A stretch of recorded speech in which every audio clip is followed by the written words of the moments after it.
It begins in your heart.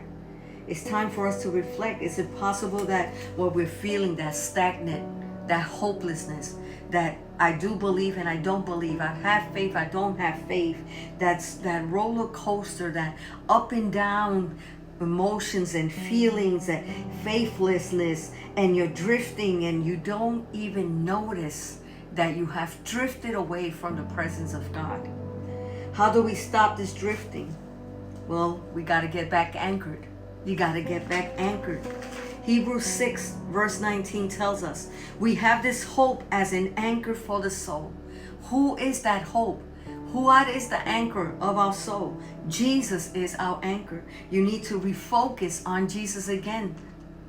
To start off, you need to anchor yourself in Jesus again. Refocus in Jesus again. Recognize and realize that something has shifted your eyesight and you started drifting. You need to return back to intentional prayer.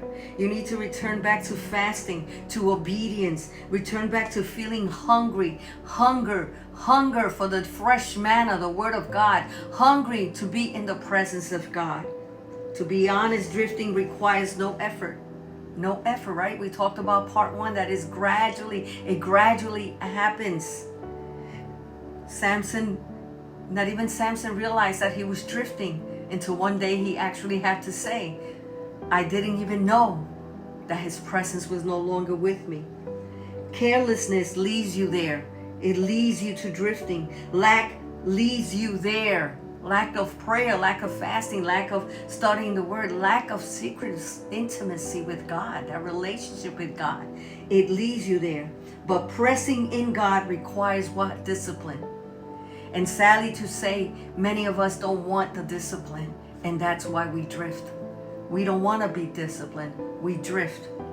The enemy doesn't always attack with storms or making loud noises. Sometimes he